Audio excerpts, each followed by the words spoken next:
Buen día, somos el equipo número 5 de la materia de agrario y el día de hoy les hablaremos sobre el artículo 27, fracción 15 de la Constitución Política de los Estados Unidos Mexicanos, sobre su contenido y sobre la explicación de cada uno de los lineamientos que este mismo establece.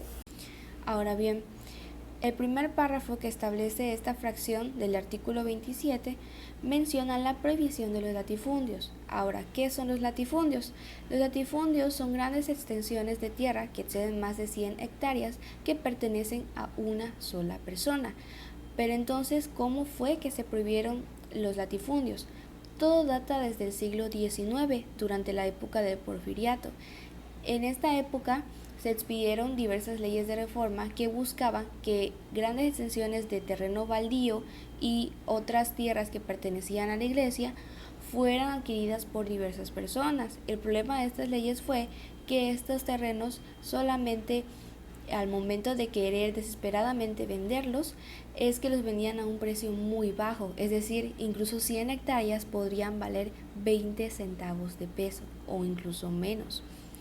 Ahora bien, al momento de que ellos emitieran estas leyes de reforma para poder impedir que se quedaran grandes extensiones de tierra sin explotar, lo que hicieron es que al momento de convertirse en propiedad privada no establecían límites para que estos fueran específicamente explotados. Por lo tanto, al no poder intervenir el Estado, ni siquiera las tierras podían seguir siendo explotadas al perjudicar o impedir el derecho de las personas por ser propiedad privada.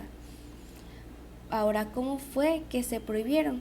Esto, en base a diversas leyes y reformas que se fueron dando con el paso del tiempo, es que se reforma el artículo 27 y se establece en la fracción 15 de este artículo que se van a prohibir los latifundios y se limitan las hectáreas de tierra por persona.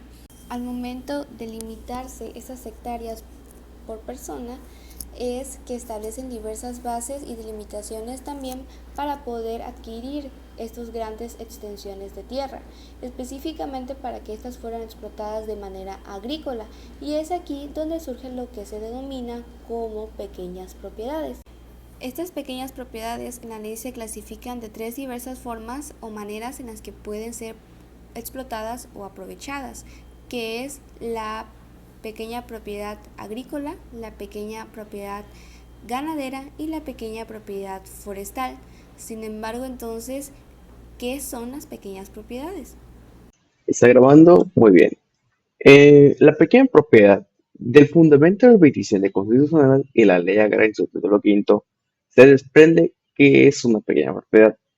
Pero antes de eso, vamos a dar un pequeño comentario sobre su origen. La pequeña propiedad surgió en el proceso de desamortización de los terrenos de común repartimiento y el fondo legal y la venta de ejidos de los pueblos durante la segunda mitad del siglo XIX. La pequeña propiedad surge como un un organismo para regresar o mínimo darle a las personas a las que le fueron quitados sus propiedades durante la segunda mitad del siglo XIX. Por eso surge la pequeña propiedad. La pequeña propiedad como tal es la extensión de tierra que puede poseer un solo titular o propietario, a quien la ley le otorga diferentes beneficios con la intención de fomentar el desarrollo económico-social. Ahora, la pequeña propiedad se puede dedicar a tres clases. Pueden ser actividades económicas agrícolas, actividades económicas ganaderas o actividades económicas forestales. El tamaño de cada pequeña propiedad depende de su actividad económica, depende de su actividad económica agrícola, forestal o ganadera, siendo que todas las propiedades varían de tamaño. ¿Qué pasa si una pequeña propiedad se extiende más de lo que debería? Bueno, las tierras que conforme a lo dispuesto en la ley excedan la extensión de la pequeña propiedad individual deberán ser fraccionadas en su caso y enajenadas de acuerdo con los procedimientos previstos en las leyes de las entidades federativas, siendo que eso es la pequeña propiedad. Buenas noches, yo soy Óscar Iván Rodríguez González y les hablaré sobre la pequeña propiedad agrícola. Este es un concepto que se deriva del artículo 27 constitucional de más que nada este artículo nos habla sobre la ley agraria y sus diferentes tipos de regulaciones que tienen en los diferentes códigos, ya sea en la Constitución Política de los Estados Unidos Mexicanos o también sobre la ley agraria y otras diferentes normativas mexicanas. Bueno, este concepto más que nada se refiere sobre la extensión de hectáreas que tiene una persona para la producción agrícola, ya sea cultivo de lo que quieras literalmente. Y bueno, este es un concepto que abarca más que nada 100 hectáreas, por ejemplo, que son los que se puede utilizar una persona sin que se considere latifundio. Eso ya quedó explicado en las anteriores diapositivas.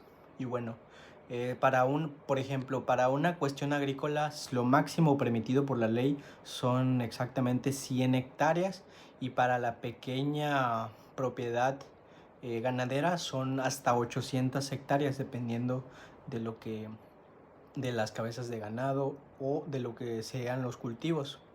Y bueno, esto sería todo de mi parte. Seguimos con lo siguiente. Primero que nada hay que definir qué es una pequeña propiedad ganadera. Bueno, la ley nos indica que una pequeña propiedad ganadera es aquella que no puede superar la capacidad para 500 cabezas de ganado mayor o también lo que es su equivalente pues en ganado menor. La ley nos dice que su tamaño se define según la capacidad forrajera del terreno.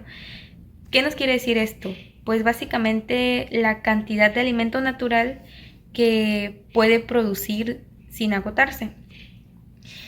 Ahora bien, pues, ¿qué pasaría si el propietario quiere transformar su terreno ganadero en, no sé, tierras pues agrícolas?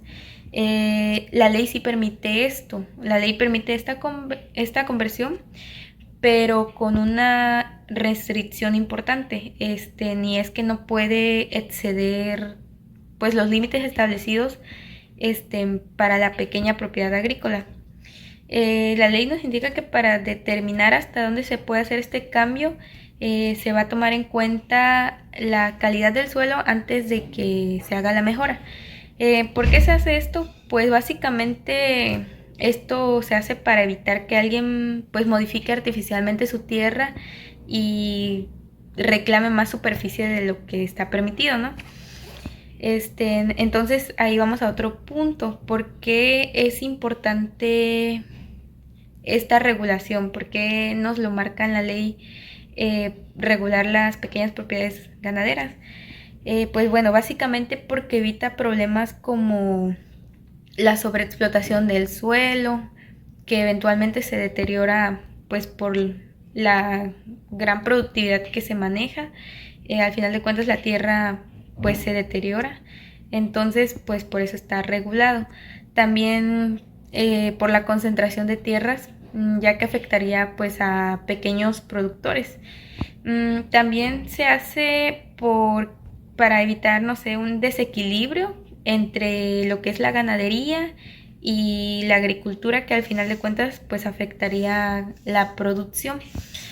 Y pues básicamente, y en conclusión, estas reglas que se ponen en la ley lo que buscan es garantizar que la tierra pues se use de manera responsable y equitativa y que al mismo tiempo se proteja la productividad a largo plazo sin dejar a un lado cuestiones, digamos, pues ambientales.